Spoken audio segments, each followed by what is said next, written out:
Hello and welcome to this week's episode of the Montpelier Happy Hour here on WVEW 107.7 LP Brattleboro, your community radio station. I'm your host, Olga Peters, and this is the show where we talk about how everything in Montpelier shakes out for the rest of us. I want to welcome to this week's show, of course, regular contributor Emilie Kornheiser. And she is zooming in from a hotel room in DC, and we've all decided that hotels lie when they say they have awesome Wi-Fi. So you may hear Emilie, you may not. For those who are watching on YouTube, we've turned off her camera to save on bandwidth. So welcome, Emilie. I'm sure you're waving to us through the Wi-Fi. Ooh, I am. Hello. Hello. Very good to see you. And I've been on sort of a little Northeast tour. I was in New York yesterday, and I've been thinking a lot about infrastructure and America and cities and wealth and the apocalypse that's coming for all of us. So I'm looking forward to today's show. And on that cheery note, Mike, aren't you glad to be here? Yeah, no, very much so. Thank you very much for having me. Good to be with you both. So look forward to our conversation. Same here, Mike. So for those who may not know Mike Pieciak, he is the former commissioner of the Vermont Department of Financial Regulation.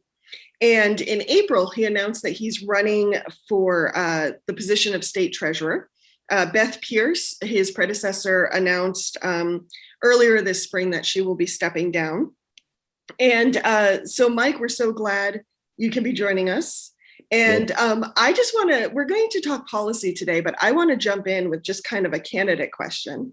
And Emilie and I are hoping to talk to as many candidates as we can before the primary. And so for you, there are so many ways people can serve their community, whether it's volunteering for the local library, volunteering at the local school. There's so many ways they can do it. For you, why is public service the way you have chosen to serve your community? Yeah, no, that's absolutely right. I mean, I think, for the last 8 years or so, I've been in public service, just not in an elected position with the Vermont Department of Financial Regulation. And it's really just, extraordinarily rewarding when you're able to focus your entire professional responsibilities toward trying to make other people's lives better in various ways. So it really is something that motivates me and is quite fulfilling in terms of making a difference. So now in terms of this elected position that I'm seeking, the reason that I thought it was a good continuation is when you look at some of the elected positions in Montpelier, I think some of them really can make a significant difference in terms of tackling some of the most vexing, most challenging issues that we're facing as a state. And I really think the Treasurer's Office is one of those positions because ultimately it's responsible for the fiscal strength of the state. And the fiscal strength of the state is only as good as the strength of our economy. And there are a number of really critical issues facing our economy, whether it's housing or childcare or demographics or the environment. And I think the Treasurer's Office, both directly in its direct responsibilities and indirectly in terms of its advocacy and influence, has a role to play on those issues. Thank you. Emilie, we had hoped to talk to Mike about the role of debt and bonding in making policy or making decisions or doing things in Vermont. Would you like to expand on that? Because one reason I want to talk about it is I think it's such a knee-jerk, people have such a knee-jerk reaction to it. And many are like, no, never debt. But sometimes it might be the way to move forward. Well, yeah, I think so.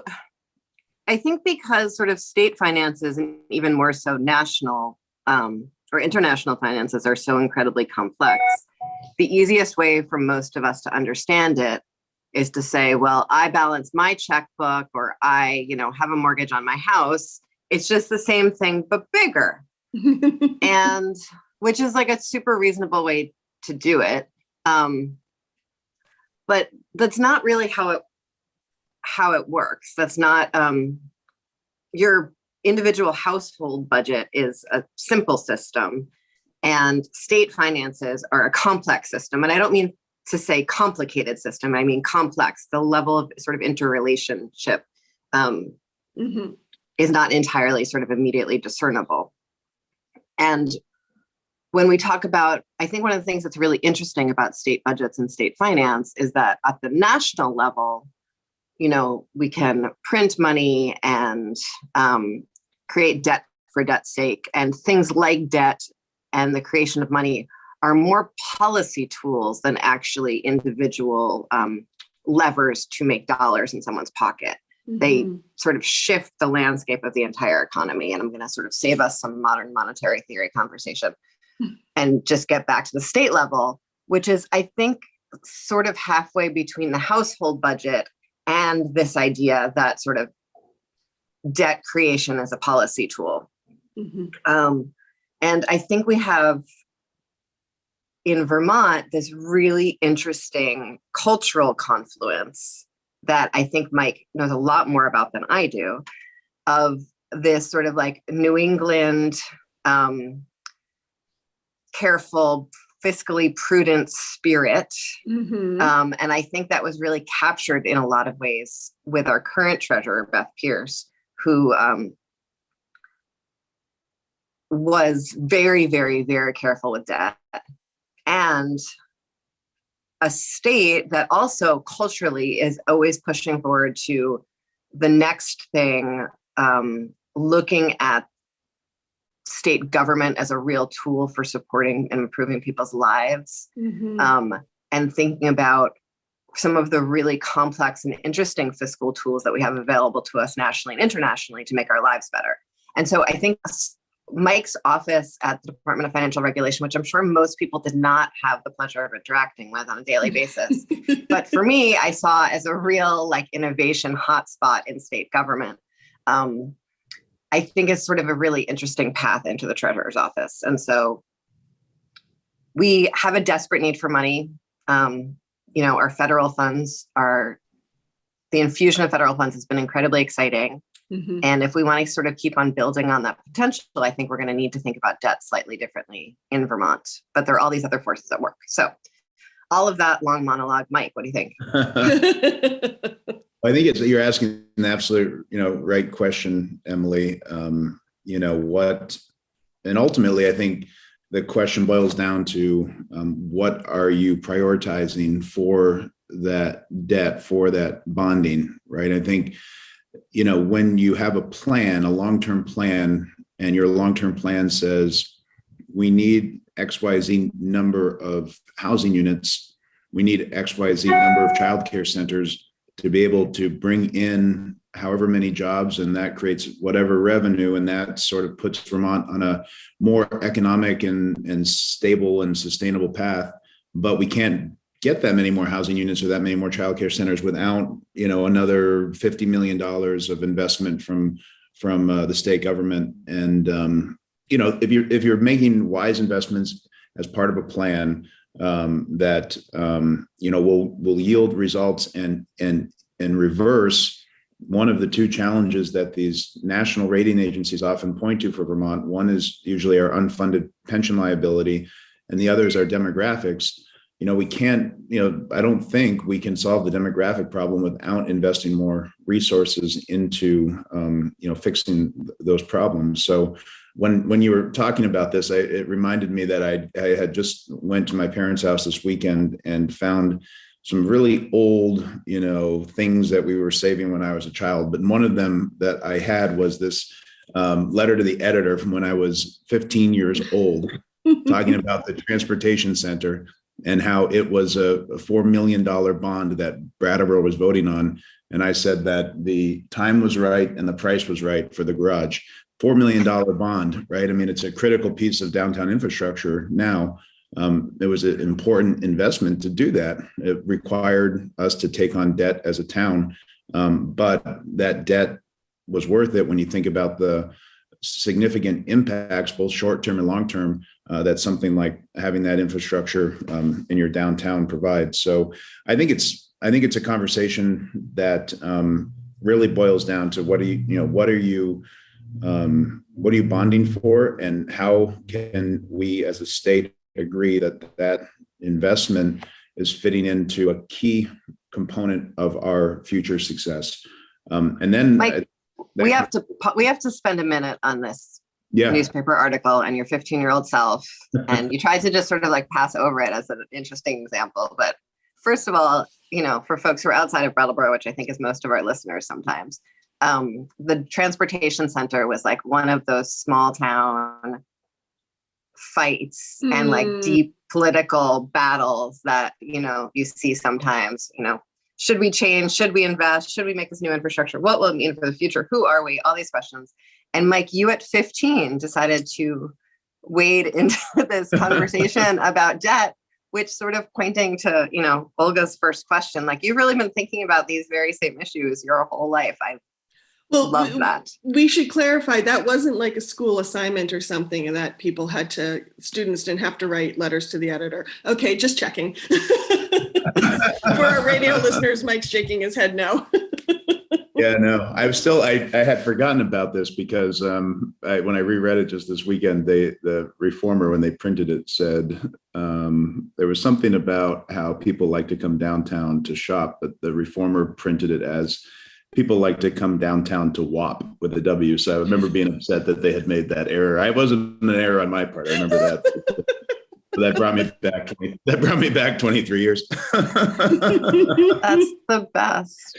Oh, that is the best. No, but I mean, I remember the debate well, and there were people close to our family friends that were really thinking that this wasn't a wise investment, and Brattleboro downtown didn't have a lot to offer, and we shouldn't be making these investments. And it just seemed silly to me that we wouldn't be investing in our downtown. That this was the era of the mega. This was that time period where Walmart had just been put up across the river not too long before this, and the downtown in Brattleboro, as all of our downtowns, felt like they were under threat and pressure from box stores and urban sprawl, even in Vermont. So I think still today that we realize and recognize the extraordinarily important role that our urban centers in Vermont play for everything: economic development, housing. And I think it's still the future. I think people want to live, and the way that we can build housing the most effectively and efficiently is dense downtown, housing near city, town, and village centers. So I think those kind of investments are still things we need to make today. Mm-hmm. Talking about bonding and debt and, going on to housing and village centers, we have talked on this show a lot about how many levers need to be pulled to put new housing in, especially towns like Brattleboro has a lot of municipal infrastructure already, but for towns that don't, and of course this brings us around to the wastewater issue and septic issue. How do you see? What's your thoughts on bonding for larger projects like that? Is there a smart way to go about it? Are there things that communities should be considering? Are there, like, in your head, do you have a matrix of if X, Y, and Z happens, then this is a good bond? Or like, how do you approach that question of when to bond or when to take on debt? Yeah, so I think you can't, if you add up all of the things we want to spend money on, which, is quite a number, and each one has a big price tag. And, whether it's bonding, whether it's federal money that we're getting, whether it's general revenue sources, like we know we don't have enough to cover all of them. So from my perspective, you really have to look at what can you boil down to the sort of fundamental nugget that if you invest in that, it sort of opens up opportunities for private investment, for other grants, other federal funds that wouldn't otherwise, be invested in. So I think infrastructure is one of those, water infrastructure particularly is one of those key sort of building blocks to being able to have more dense and larger scale development. Energy, I think, is another one. Your source of energy and the expense of that source is a key question as well. I think in the future, then that's more for the urban side necessarily, but also weather and weatherization is another key one for our more rural communities as well, to improve the housing stock. And all of those things at the same time. I mean, we're talking about directly, improving cities, towns, village centers, but doing those things, improving our, wastewater facilities, improving our energy infrastructure, weatherization, they all have an indirect benefit on our environment and on our climate. They have a direct benefit, but you're doing them for, the reason you're making those investments maybe is for a different direct reason. So there's, when you have things like that where you can make a difference that unlocks a lot of other potential, and that creates a number of win-win scenarios. I think those are projects that you have to have more, you have to put more weight behind in terms of considering them. So I think that fundamentally is what you need to look at, but I think you also need to have that long-term vision of like, how does this fit into where we're trying to go? Because if you're just sort of, willy-nilly making investments in different places and different communities and different types of projects, that might be great for that town or that city. Maybe it won't turn out, maybe you could have used it in a different way to make it an even bigger impact. But I don't think you can make those determinations until you have sort of that, I don't know, we're not good at that in government, right? Like 10 years, I'm not talking 5 years, it's more like 10 years out. Like, where do we want, in 2030, 2032, where do we want to be in Vermont? How many people do we want to have living in Vermont? Like, what do we want our economy to look like? How many, what does our housing stock look like? How are we handling those that are experiencing homelessness? So, what is our long-term plan, and how do we best make investments to get ourselves there? Mike, I really appreciate that lens, because I think, if we're looking at just the community level, we can look at where else, where might we be able to pair investment or something like that. But when we're looking statewide, I think that focus on both our long-term vision and then what can we do that's also going to sort of cascade revenue in. So when we look at sort of the federal spending that we've seen, it's not just that Vermont got that money from federal spending, it also started a huge wave of individual spending, which was able to create state revenues that we could then reinvest. And so there are ways that we can invest state dollars, invest state bonding ability and debt ability that will create prosperity in all of these different ways you said into the future, if we're actually able to plan and think systemically, which I'm curious how you, in the absence of a governor who's interested in doing that, and in the absence of a legislature that really doesn't have the capacity to think long term. Right. And since we have very little staff, there have been talk of a planning department before, which I feel like most days is just another department to throw at a wall. I guess I'm curious how you imagine we would be able to do that kind of visioning. Yeah, I've been thinking a lot about that too, because it's not to say that there aren't organizations out there that say, here's our Vermont future, here's what we envision for Vermont and what our needs are. But there's sort of, nonprofit organizations or other sort of outside government organizations that have tried to bring stakeholders together. But it's not like that is the North Star that policymakers use to guide themselves, right? So I think the first question is like process, like what kind of process do you implement to get buy-in from, leadership in the legislature, buy-in across the executive. And I think that's the most critical point, not even so much, obviously it's important what the vision is, but how do you get everyone to agree that like, yeah, this is the blueprint that we want to follow, and not create some blueprint and do a ton of work only for it to be ignored and, cast aside. So I do think that requires, sort of a lot of challenging work and conversations with legislative leadership, with legislators, with the governor, with the governor's office, with important non-governmental stakeholders in the nonprofit sector, in the general profit sector, but in like sort of those organizations that make a lot of investments in Vermont, and bringing folks to the table and trying to have those conversations and get that buy-in.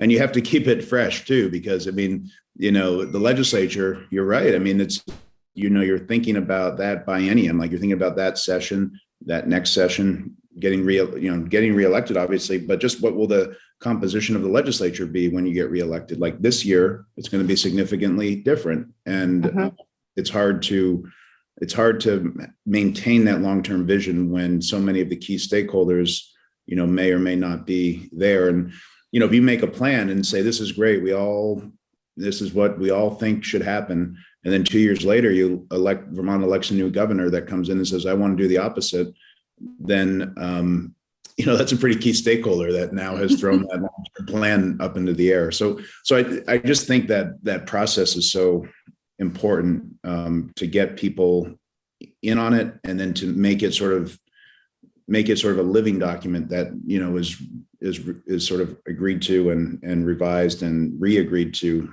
over time. Yeah, we had Paul Costello on the show when the Vermont Futures.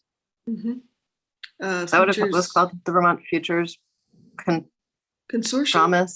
Promise. Anyway, yes. Sorry, Paul. If you're listening. And sort of talked about all of those things. And I recently saw some email that like it is now officially launched, but I haven't. I haven't looked at it when I'm thinking about what I'm going to do next year in the legislature. Right. And I know I'm not the only one. And Olga is very, very good at reminding me, and it's become something of one of my guide stars, that we never know when someone's going to enter a conversation. And so we need to be willing in every conversation to welcome the person who just showed up to it.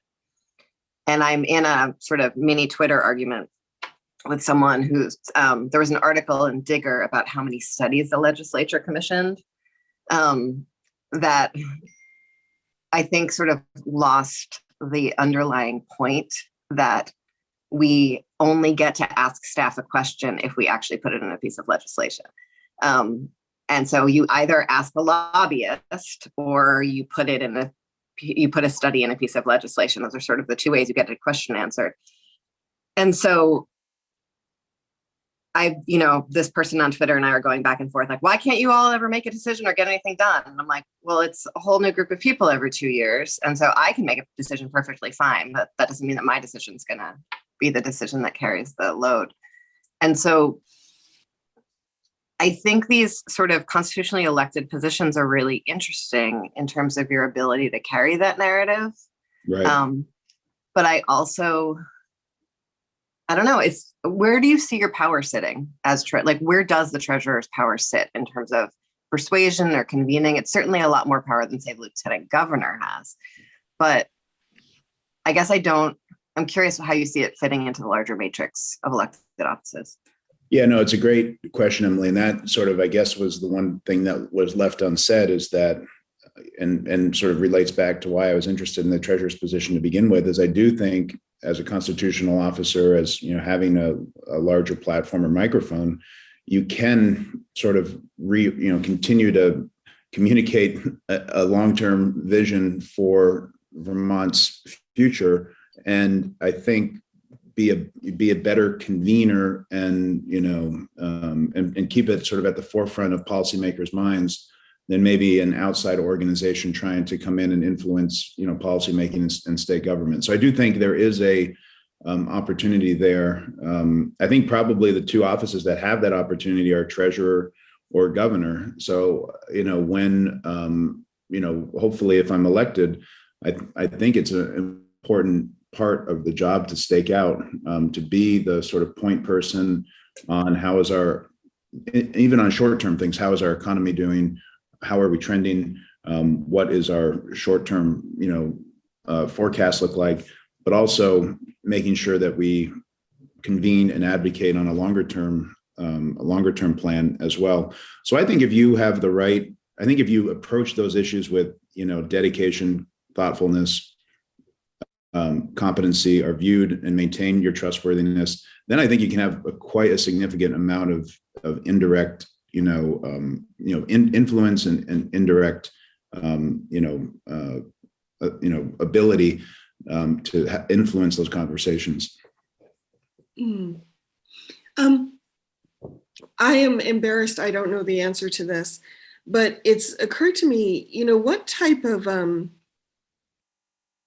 either long-term forecasting does the treasurer's office do, or if the answer is not much, what kind of long-term forecasting would you like to do? And the reason, this is me being more of a local reporter, but most towns build a 5 to 10 year capital budget, and they look at like what expenses are coming up. Like, what kind of forecasting does the treasurer's office do? Or Yeah, right now, like just taking the state of Vermont, usually the revenue forecasting, the economic forecasting really lies sort of with the state economists and the joint committee that sort of makes revenue targets. So that usually looks out, if I'm remembering correctly, I don't know, a year to 2 years or 18 months or something in that time frame. So and that's looking at, obviously the revenues of the state. What is the state going to bring in, so that you can build a budget and think about what the future looks like. So obviously where the revenues are coming from, there's a lot of underlying components that you need to have an understanding of how they're trending and how well they're doing. So that is probably where that's being done now. But even more granular, analysis and discussion about some of those economic points, and looking out a little bit further and looking out at how that is trending towards some vision that you have, is something that we don't necessarily get across state government at the moment. I think the place where the treasurer's office has a role, most specifically, and it's not even really forecasting, it's really just trying to make people aware of what the current status is on the pension side, making sure that that we, and I think this would be one of my goals if I'm fortunate to be elected, is having sort of a quarterly update on the status of the pension system broadly. How are the investments faring? How are the active to inactive ratio faring? What's the funding level? What's the unfunded liability? Is it growing? Is it shrinking? Because we don't want anyone to be surprised by how we're faring on one of these really significant responsibilities that the state has to ensure a safe and dignified retirement for thousands and thousands and thousands of people that have been public servants their entire careers. Mm-hmm. And we also want to make sure that we don't, ignore an issue if it's growing bigger and bigger, or if it's getting better.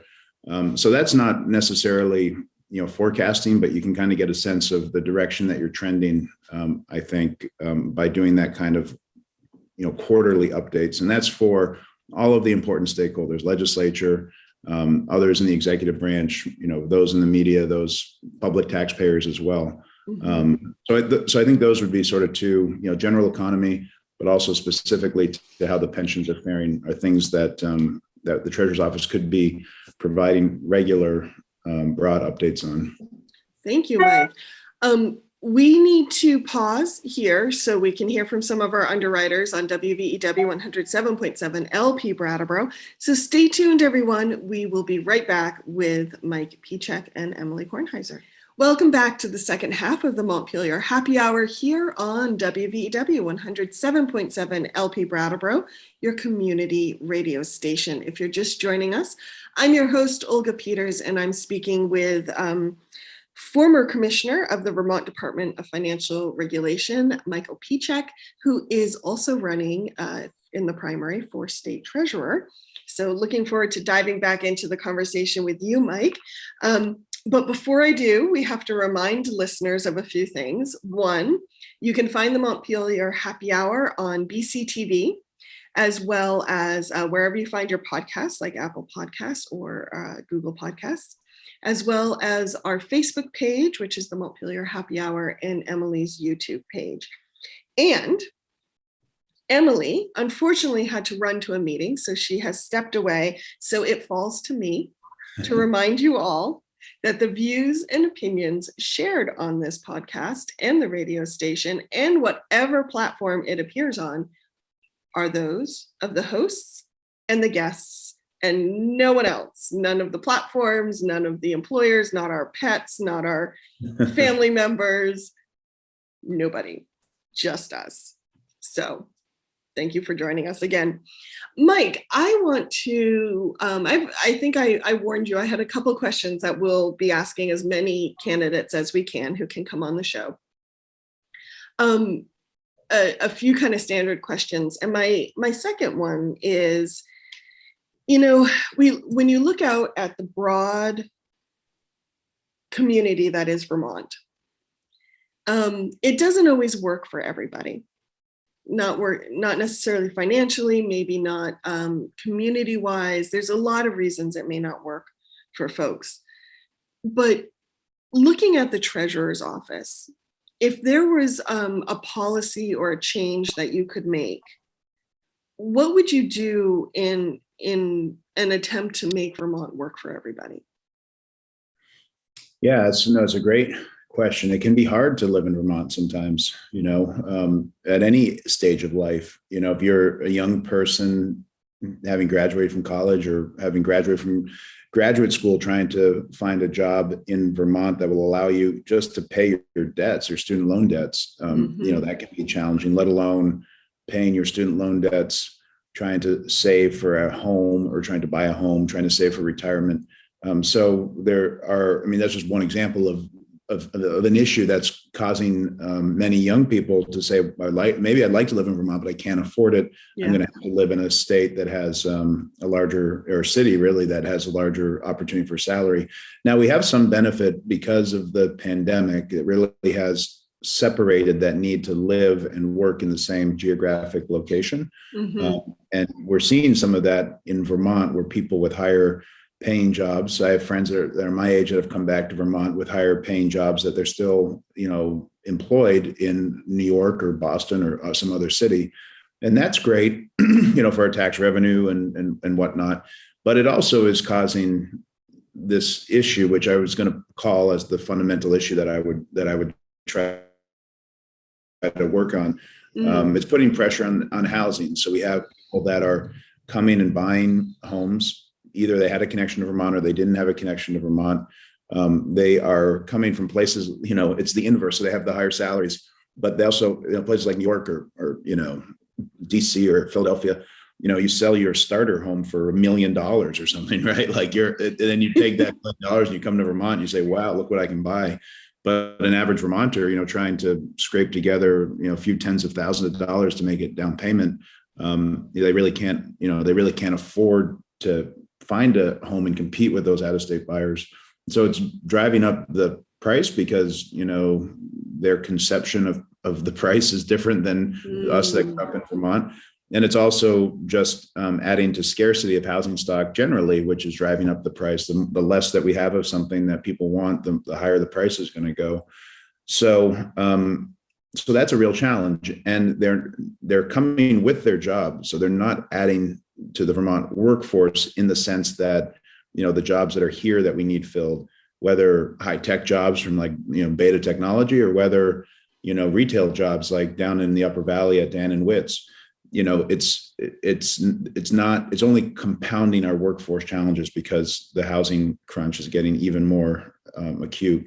So I think, adding more affordable housing across the board, and my vision would be more dense downtown housing. I think both ends of the age spectrum are interested in urban downtown housing, mm-hmm. both the young people and also older people that have, either they've raised children and they have moved out, or they just have gotten to an age where, mowing the lawn and taking care of the snow and gardening and cleaning up the outside is less and less appealing.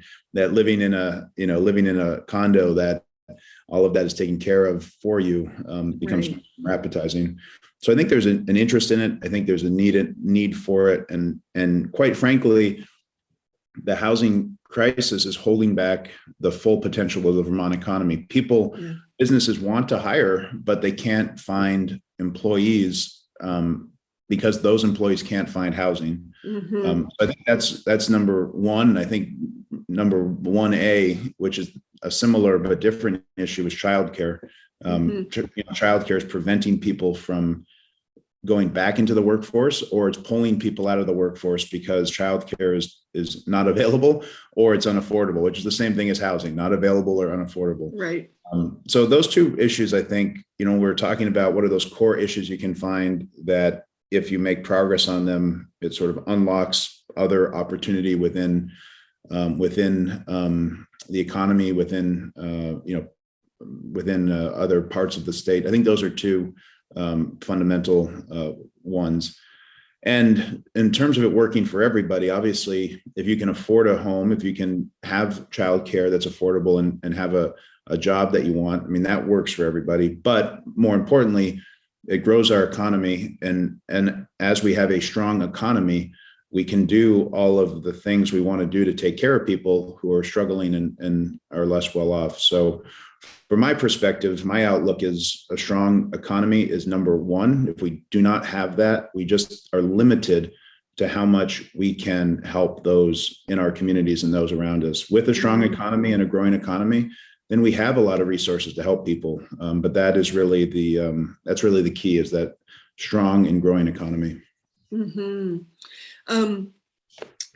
Thank you, Mike. I know there are some other things we want to get back to retirements and talk about some other things, but what you were just saying about having a strong economy got me thinking, and let me see bear with me how to formulate my question. I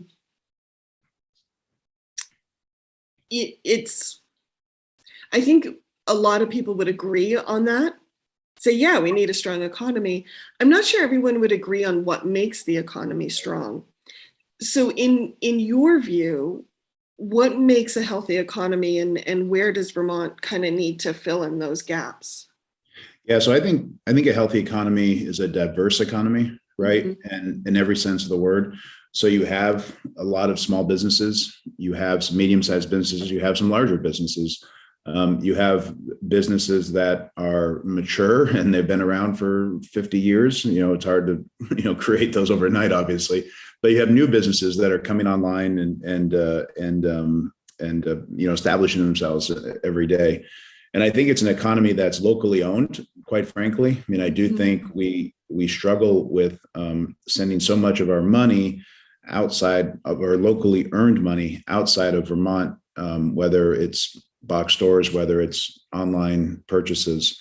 That is a challenge, but I totally get it. When you can't find anything else at a locally owned store, and when you do find something, it's twice as expensive as a large national retail store. You can't really, you understand why people are making those decisions. But having more small locally owned businesses, I think, is critical to having a strong backbone in your economy. I think you also have to look at what types of jobs are they, and I think long term, in terms of sustainability, we have to focus on environmentally friendly, clean jobs. I think financial services is a really good industry here in Vermont. Our captive insurance industry employs hundreds and hundreds of people, well-paying jobs that are environmentally clean. There's no smokestacks or things like that are required for the captive insurance industry. So I think that's another key underlying component. And then I think general fairness is a core concept as well, that, that relationship between ownership and the employees is one that is fair, whether there's a union or whether there's not a union, just that there is that mutual respect for how each other is benefiting one another, either through, their blood, sweat, and tears on the labor side, or whether it's through, risk and capital deployment and management and ensuring that everybody's protected on the ownership side. So, I think diverse economy, one that includes a lot of locally owned small businesses, focus on how can you do that without, impacting the environment in a negative way, or even the inverse of saying that is how can you take advantage of our need to transition to a lower carbon economy and build that into your economic plan. And then, of course, making sure that there's a mutual balance and respect between employers and employees, which I think is a critical piece as well. And we can't do much about it here in Vermont, but you look at on the national scale or even the global scale, this trend toward really extreme wealth on one side and extreme sort of, lower middle class poverty growth on the other side, with the really sort of shrinking middle ground there. And, you obviously want to, in the United States, we're a capitalist society. That is the foundation of our economy. But we have always historically had certain governmental interventions and regulatory oversight and control and guardrails on that. And again, not anything really we can do here in Vermont per se, but when you look at the national scene, that extreme aggregation of wealth toward the top, I think is something that is making our economy unhealthy. It's not as diverse and spread out as you would like it to see. So that impacts Vermont as well. And I think we should just try to cut against that to the degree that we can. Thank you, Mike. Let's pivot back to something we were talking about before the break.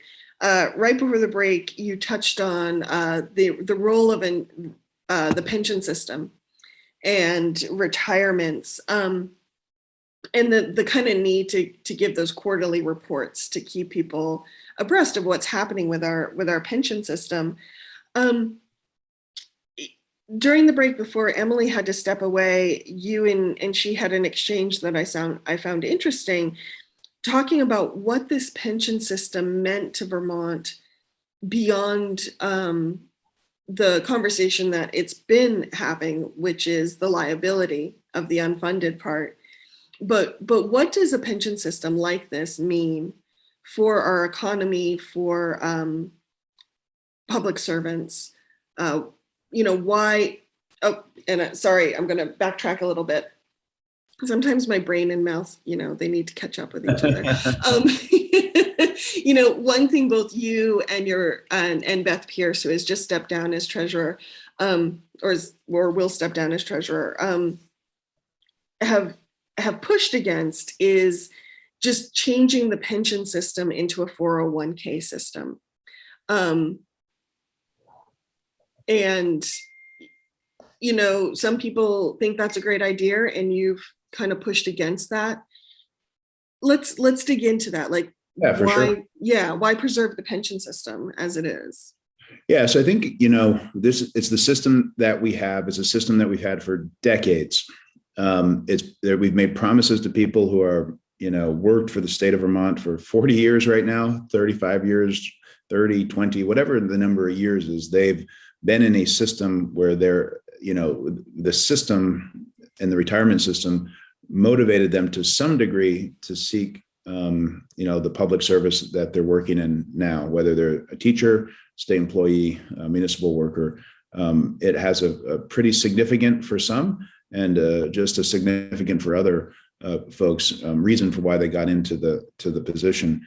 And they very well have taken, this opportunity to work in public service, and they have turned down other opportunities, maybe more lucrative out of state or in state, to work in the private sector. So having that safe and secure retirement is a really critical, selling point for those that are thinking about working in state government and teachers and municipal employees. So quite, that's why it's so important. And we're in that system. We've had it for decades. So to think about transitioning away from it means that you're, going to not be able to fulfill those promises that you made to people. If you're saying, now you have a 401k plan, well, wait, I thought that I worked, 30 years, and then I was able to know with certainty that I could retire with dignity and I wouldn't be outliving my money, right? I had a secure retirement. When you go to a 401k plan, it's quite simple what you're doing. I mean, right now, the risk of you outliving your money, if you're in the pension system, is on the state of Vermont. It's on the local municipality. If you flip it around, it's on you. It's your risk not to outlive your money. And I'll tell you, people that don't have a pension, we see this, that they don't save enough for retirement. They're not on track to have a retirement with dignity. And Social Security it's becoming a less and less valuable benefit over time, either because the age has changed or the amount that you can collect. And even previously, it wouldn't have been enough for most people to be able to retire on. So, if you're not providing, if there's that risk and people aren't getting the retirement that they need, then, there's other ways that there can be financial burdens on the state if people need state resources to be able to survive in retirement. So the pension system, as currently designed, I think does three fundamental things. It's a recruitment tool for people to come and work in state government, to work as a teacher, to work in a municipality. It also ensures that you're retiring with dignity, that risk of outliving your money, is not on you, that you can, have confidence in retirement. And then there's also economic activity that we were talking about as well. Most folks that retire with these pensions, the vast majority stay in Vermont. They have spending power. They have the ability to go out and, engage in the Vermont tourism economy, even though they're from Vermont, the ability to make important purchases, to have discretionary spending. And that has an economic impact for all of our communities that state employees and teachers live in, which is pretty much every community across Vermont. So those are the reasons. I mean, to transition away from a mature pension system like we have, I think it's just, it's just extraordinarily complicated on the financial side. But I think just in terms of the promises that we've made and those other reasons, ensuring that people have the confidence in retirement, it just wouldn't be the right thing to do either. So I think that at the same time, we need to make sure that the pension system is financially strong, right? That is key. We can't ignore that. I mean, it doesn't come without a big price tag. And we've seen our unfunded pension liabilities grow.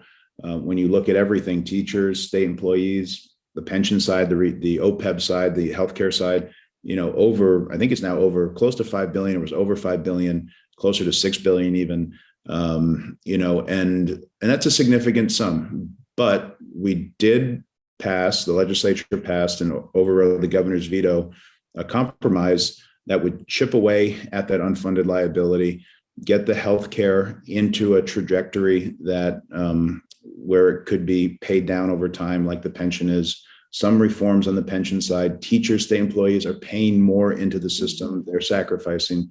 And the estimate is that somewhere between 1.7 and $2 billion of the unfunded liability will now be taken off of the state's balance sheet. So I don't think it solves the pension issue for all time, but it certainly gets us further down the road to being in a more stable and sustainable trajectory. And that's why I think that's so important for the Treasurer's Office. We wouldn't be having the debate about defined contribution or defined benefit plan if our pension system was fully funded and operating, in a sustainable way, because it wouldn't come down to how are we going to afford it. It would just be something that was, operating the way that it should. So, I think, if you want to think of it that way, getting the pension system to a sustainable trajectory, that's what would end that debate between, defined benefit and defined contribution. But in any event, for state employees and teachers and municipal employees, I do think that defined benefit plan is really, really critical. Thank you, Mike. Another topic that has come up for the Treasurer's Office is the question of whether to divest state funds from fossil fuels. And I believe, if I understand correctly, Beth Pierce has not been in favor of that, simply because on the big picture of Vermont's, the state's economic health, at this point, she doesn't feel it would benefit the state. Is that something you've been able to think about? And what are your thoughts? Yeah, so it's a great question. And it kind of ties back into the question that we're just talking about with the pensions and the strength of the pension system. So let's say we go back in time like 30 years and we were talking about this issue of divestment. And as fiduciaries of the pension system, we said, hey, we're going to remove all of the fossil fuel investments from our pension system. But the fossil fuel investments are the ones that are going to pay the greatest returns, let's say. They're going to, outperform all the other industries and outperform the market. So when your fiduciary obligation is toward those pensioners, making sure you're earning as much money as you can for them so they do have a secure retirement, we do have a defined benefit plan.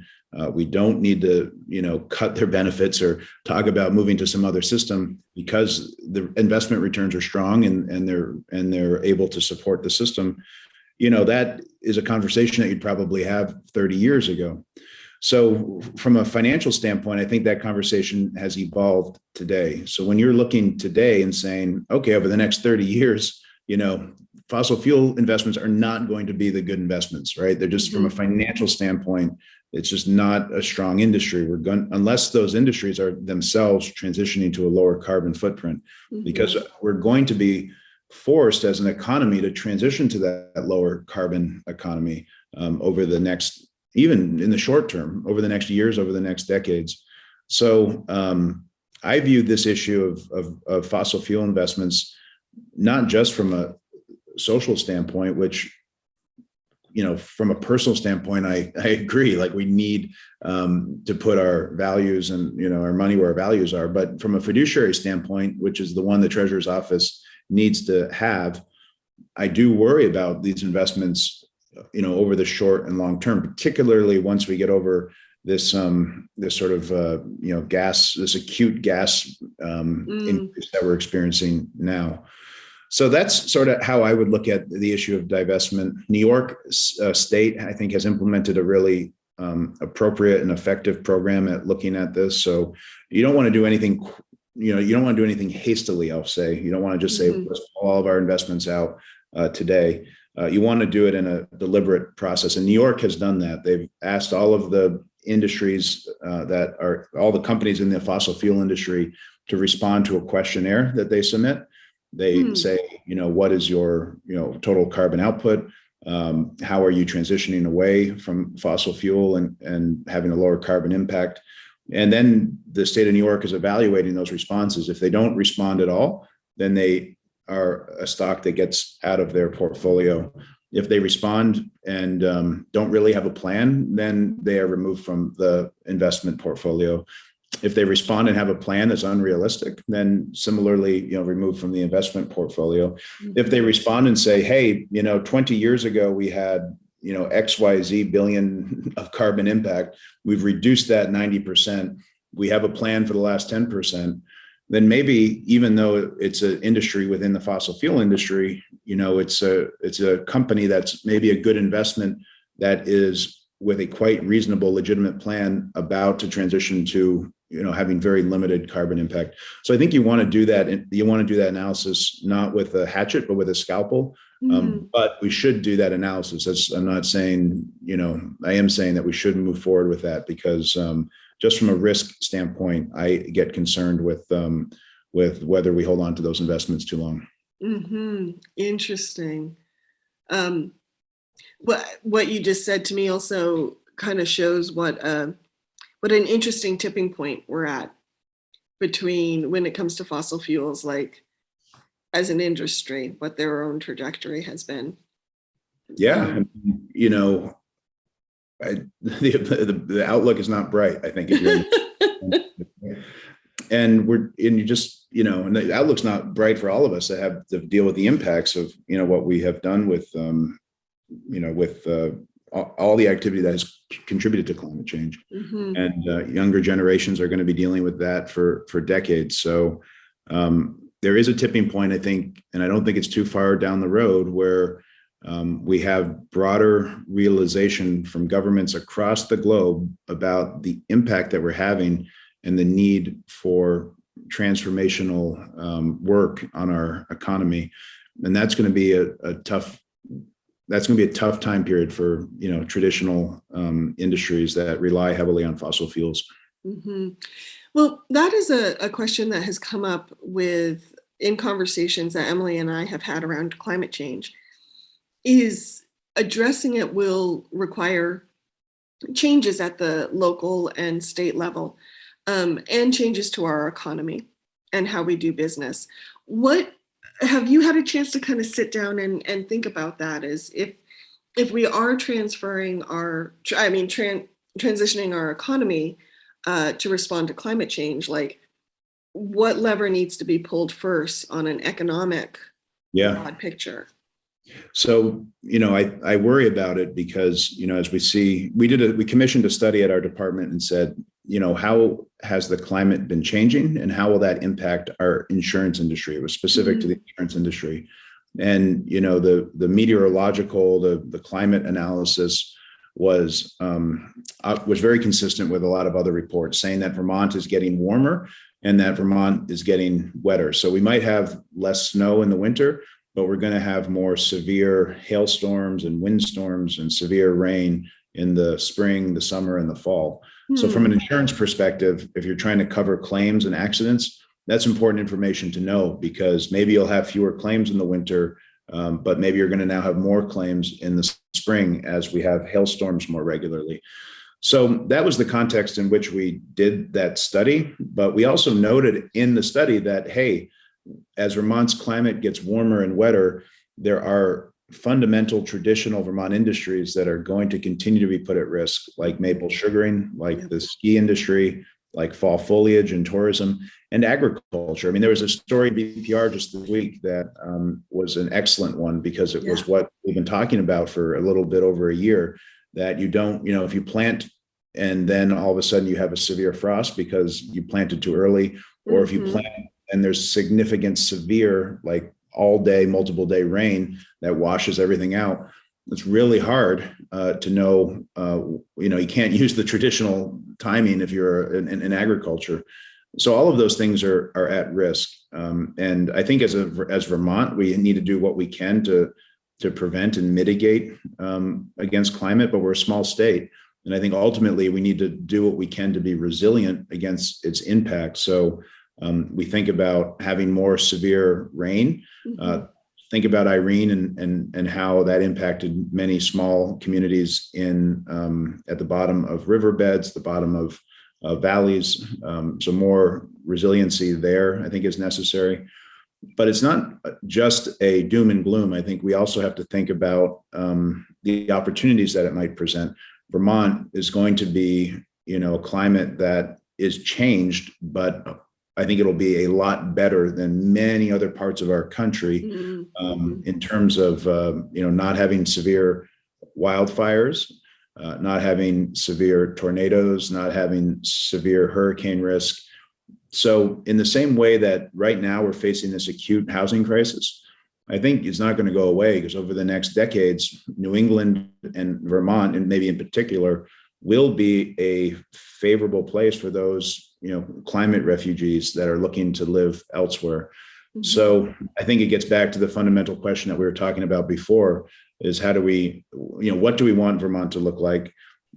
Where is the housing going to be to house the people that want to live here? And how do we do that housing in a way that's environmentally friendly? And I do think it's dense urban, downtown housing near our towns, our cities, our village centers.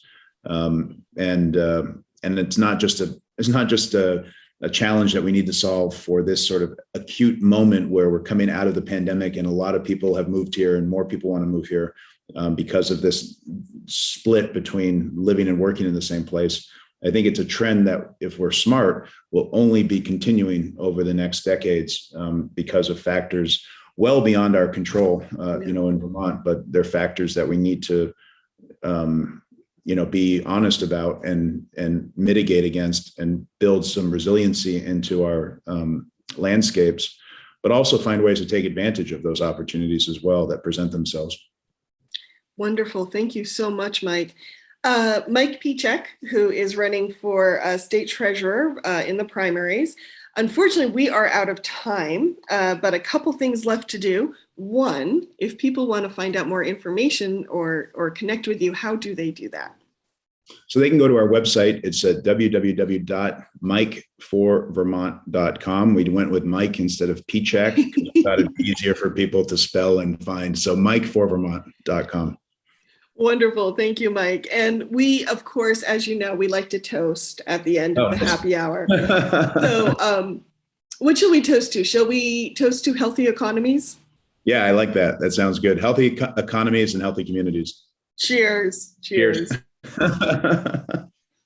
Hey, everyone. Thank you for joining us this week on the happy hour on WVEW 107.7 LP Brattleboro, your community radio station. As always, you can find us on the radio at 2 p.m. on Friday, or you check out our Facebook page or wherever you find your podcasts. Have a great weekend, everyone.